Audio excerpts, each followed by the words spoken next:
Hi everyone. Today and this week we are going to learn about making inferences. There are ways we need to think when making an inference, and I will be teaching you some strategies readers use when inferring. So let's get started. First, what is an inference? An inference is a good guess a person makes by using clues from the text. People make inferences all the time to figure out more about the characters or events in a text that they are reading. The author wants you to know about it, but will not completely tell it to you.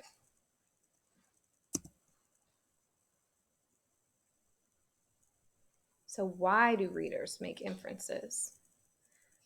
Readers make inferences to determine a character's feelings, figure out where characters are, determine what is happening, figure out why things happened, to predict what will happen next, and finally to draw conclusions about the text.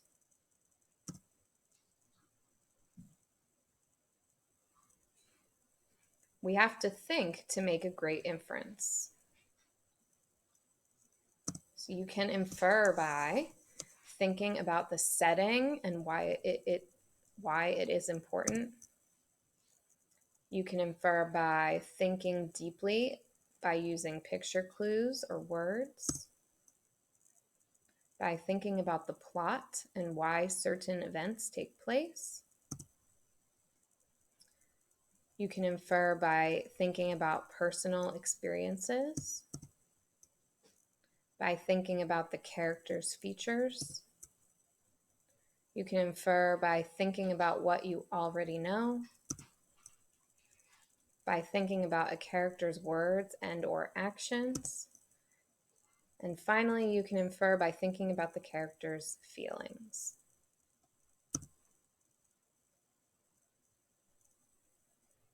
How do I make an inference? To make an inference, use this equation. You start with evidence. Use clues from the text. Plus schema, your background knowledge, and that equals an inference.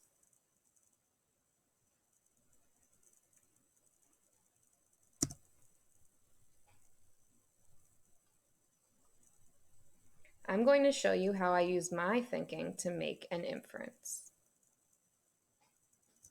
This is how I can show my thinking. My evidence is in the text I read, the little girl wore a pretty dress and held a basket of pink rose petals. My schema is what I already know is that at my aunt's wedding, my little cousin wore a pretty dress and held flower petals. So I can infer that the little girl in the story is probably a flower girl in a wedding.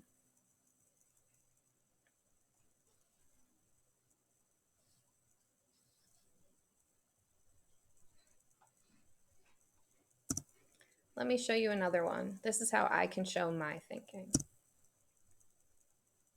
Here's the evidence. In the text I read, Bobby turned on every light in the house. He carries a flashlight everywhere. My schema is what I already know is that my little sister likes all of the lights on and won't sleep without a nightlight.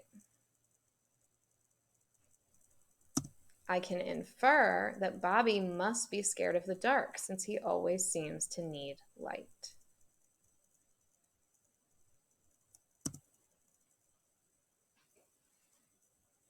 It's very important to understand the difference between an observation and an inference.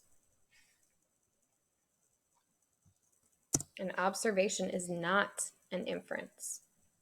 An inference is when you use facts with observations to make a conclusion.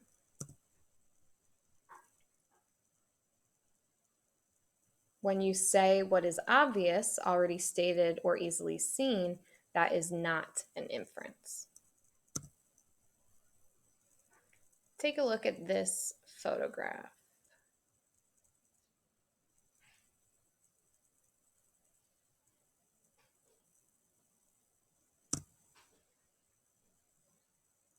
Is this an inference? Those firemen are spraying water.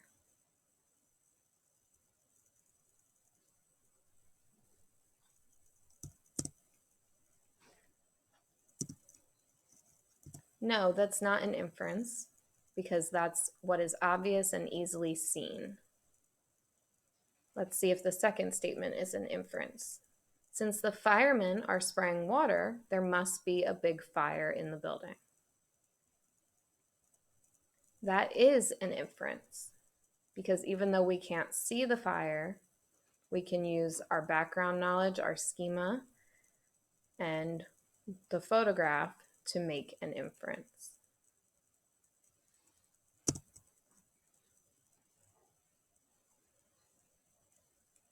There are thinking stems you can use to begin your inference statements. These stems are key phrases that tell you that you are thinking about the inference you made. When making an inference, you can start your sentence by saying, I infer, my guess is, I predict, it could be that, maybe, this could mean, perhaps, I think, this probably means, and I am thinking that.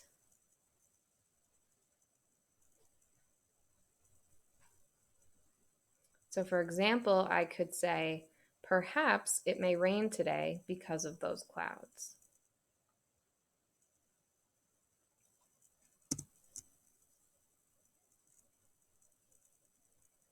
Let's take a look at this photograph and make inferences to support it.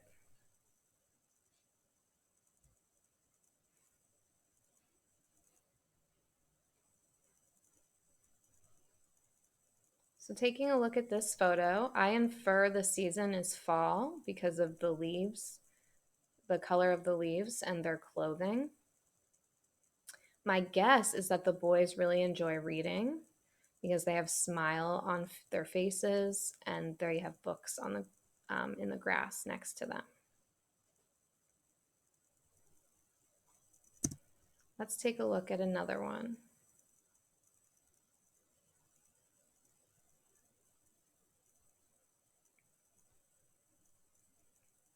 I can take a look at this photo and infer a couple of things. Perhaps she has allergies because she's sneezing and she has a runny nose. Or maybe she is really sick because she has Kleenex and it's more than one day past. You see on Monday and on Wednesday.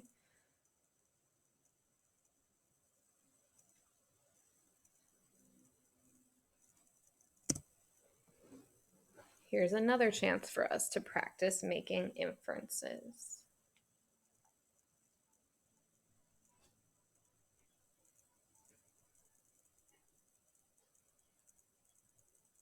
It could be that she is hungry.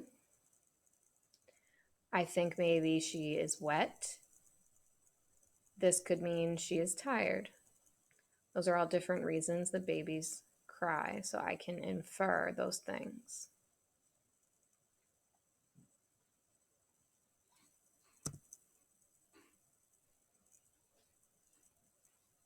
Let's take a look at another photograph and practice making inferences.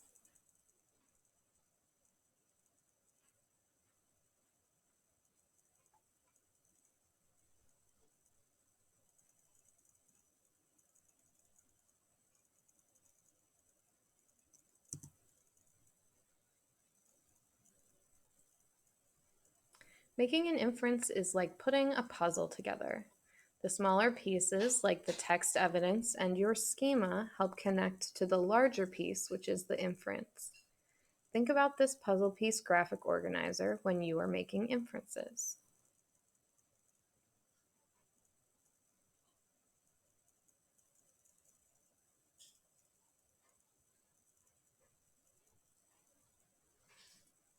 Let's fill in this graphic organizer.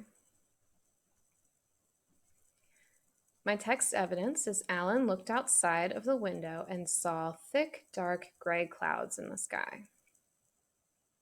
My schema, or my background knowledge, is when I look outside and see dark clouds in the sky, it usually rains soon after. Oops. So this probably means rain or a storm is on the way, and Alan should take an umbrella if he chooses to go outside. That is my inference.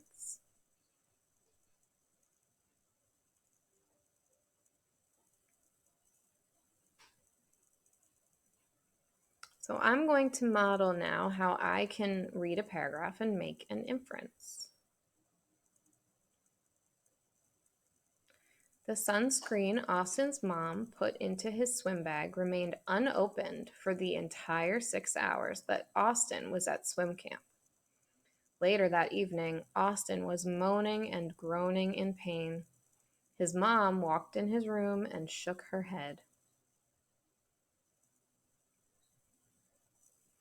So the text clues that I have found are unopened sunscreen, 6 hours at swim camp, and mom shook her head. My schema, which is what I already know, is that one time I went swimming and I got a sunburn after only 2 hours of being outside in the hot sun. So my inference is that it was really hot outside and Austin got a really bad sunburn. And Austin's mom was annoyed and somewhat disappointed that he did not use the sunscreen that she gave him.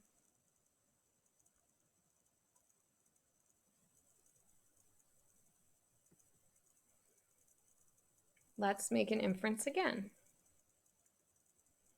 Emma stopped fishing after 10 minutes, but Adam sat by the lake for many hours. He kept on throwing his fishing pole in the water with hopes a fish would tug at his line soon.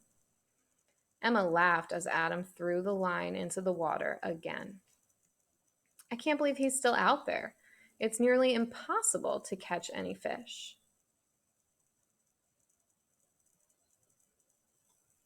So the clues from the text are that Emma was fishing for only 10 minutes, Adam fished for hours, and Adam threw the line into the water again. This is information that I got from the text. My schema, or what I already know, is I saw a show on TV where a couple of guys went fishing in the morning and they did not catch a fish until it was time to go home that evening. So what I can infer from this text is that Adam will probably catch a fish before night, that Emma is impatient and not interested in fishing. She thinks it's a waste of time to fish, and that Adam is determined and enjoys fishing.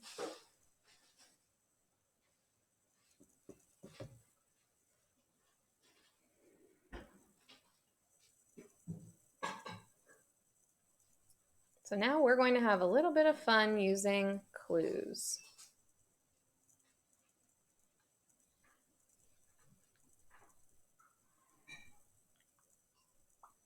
I'm going to give you 3 clues, and you are supposed to guess the mystery word.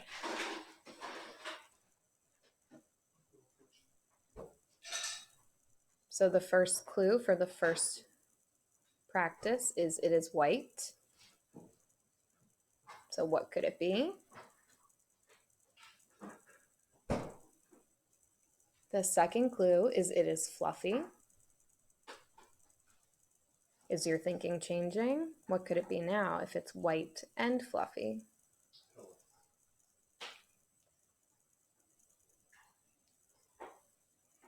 Our third clue is it is sweet and you can put it on a stick at a campfire.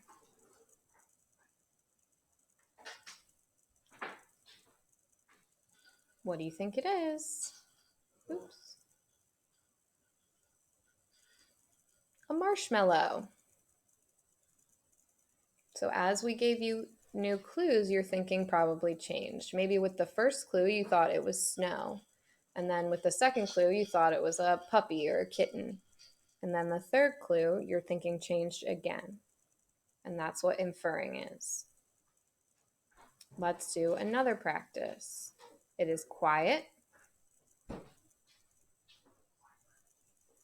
What could it be? It can crawl.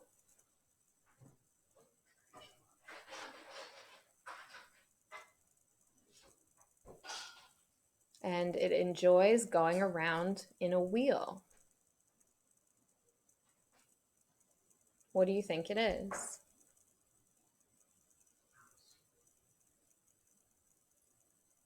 It's a hamster or a gerbil. It's important to use as many clues as you can to make the best inference. Let's do some more. It is a place.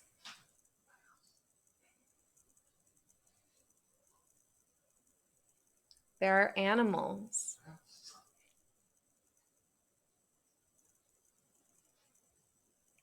You can buy them here and take them home. Sure. What do you think it is? A pet store. And that's why you need to use all of the clues, because maybe after the first two clues you thought it was a zoo.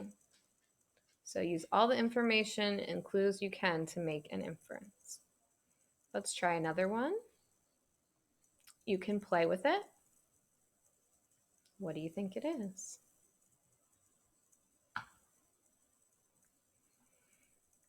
It is round. What could it be?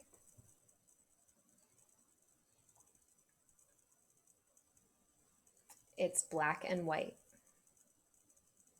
Any idea? It's a soccer ball. So you used the clues to make an inference. Two more. Our first clue is it is yellow.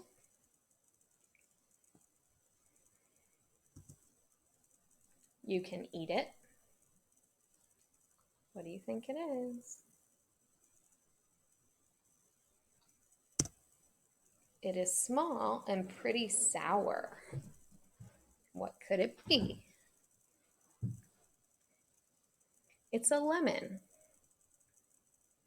Make sure you use all the clues. After those first two, you might have thought, oh, it's a banana. But then that third clue gives you the word sour and helps you make a better inference. Our next clue for our next one is it is outside. It is colorful. And you can see it after it rains. What could it be?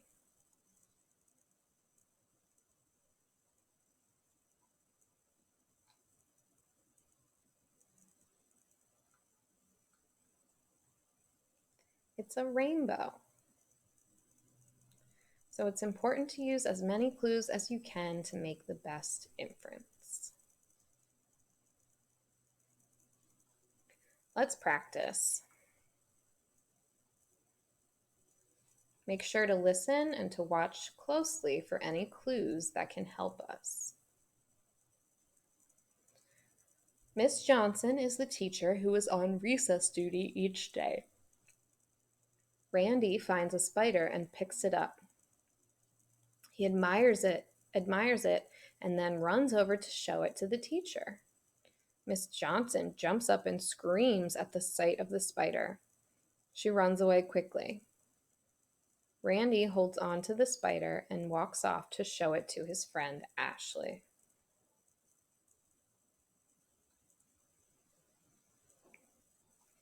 So think about these two questions. One, what can you infer from this scenario? And two, what clues helped you to make your inference?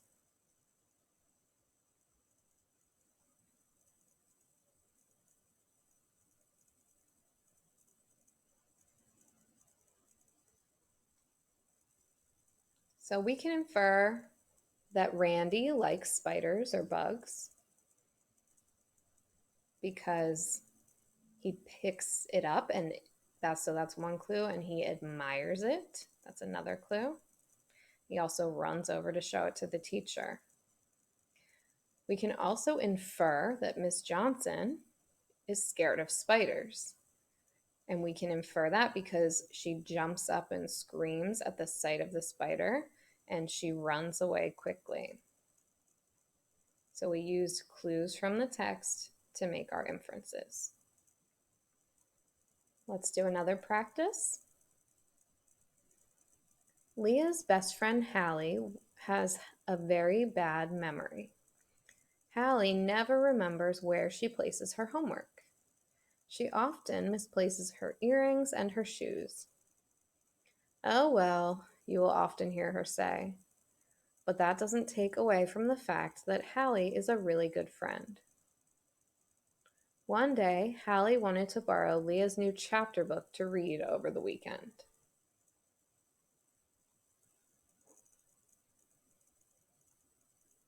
So think to yourself, what can you infer from this scenario, and what clues helped you make your inference?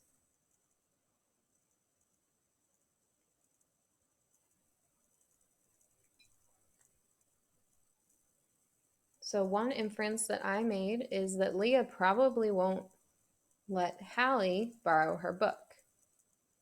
And I can infer that because of the clues that she has a bad memory, and she often misplaces her earrings and her shoes. I can also infer that Hallie would probably lose the book because she misplaces her earrings and her shoes, and she has a bad memory.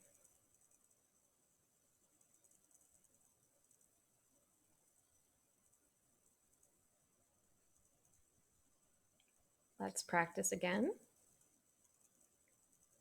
Peter brought slime to Elena's birthday party. He kept it in his pocket, and no one knew he had it. When Elena was sitting down to open her presents, he stood behind her. As she bent over to pick up a gift, he took the slime out of his pocket and dripped it on Elena's neck. Ew, gross, Elena shrieked. Get it off me, yuck! She jumped up. Peter laughed hysterically. So think to yourself, what can you infer from this scenario, and what clues helped you make your inference?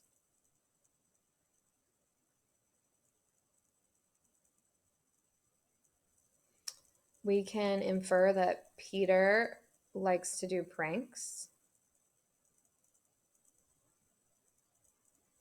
The clue is he took the slime out of his pocket and dripped it on Elena's neck. Okay.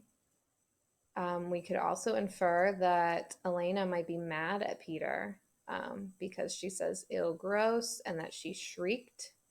And she said, get it off me, yuck, and she jumped up.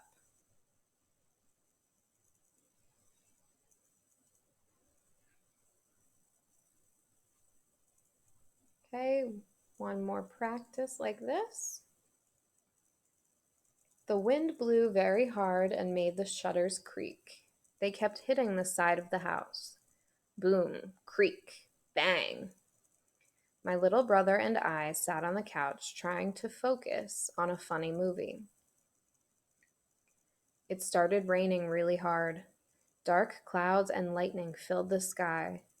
We pulled the covers over our heads. Our dog, Lucky, just sat on the rug, chewing on his bone the whole entire time. So think to yourself, what can you infer from this scenario, and what clues helped you to make your inference?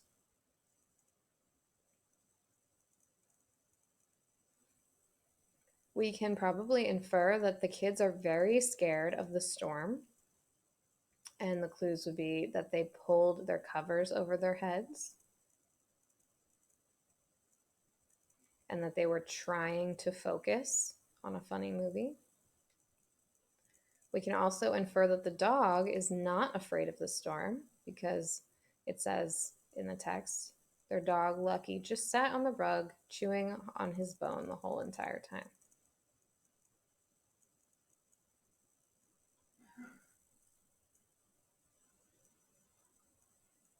We have 2 more practices, and they are going to be multiple choice. We're going to read the paragraph, and I want you to think about what can you infer based on the information that the text gave you.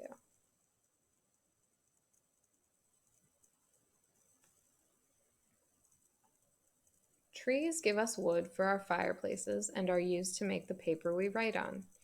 Trees are the home to many birds, animals, and bugs. Some of the fruits we eat grow on trees. Trees help keep our air clean. We breathe in oxygen and breathe out carbon dioxide. Trees breathe in carbon dioxide and breathe out oxygen. We are perfect partners. Trees also give us shade on a hot day and beautify our environment. So let's take a look at our options. What can we infer? There's one correct choice. Can we infer that A, there are not many trees in the world? B, trees are used to make paper? C, trees are very helpful and useful? Or D, trees are tall?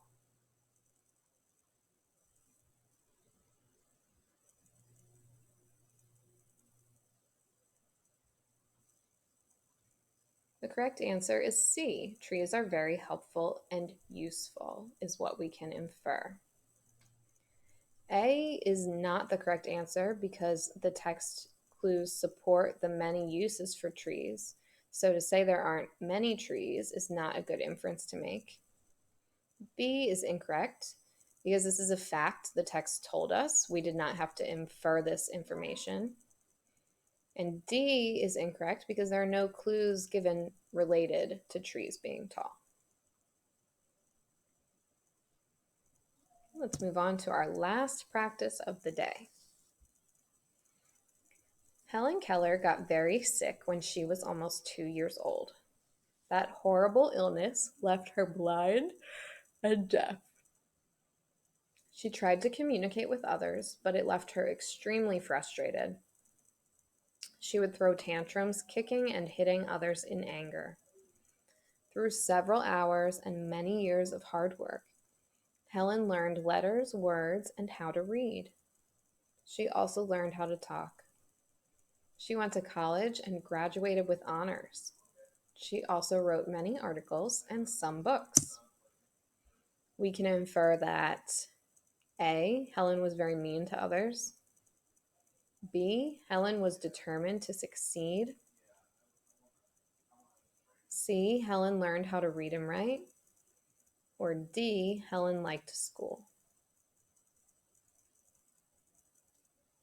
What do you think the best answer is?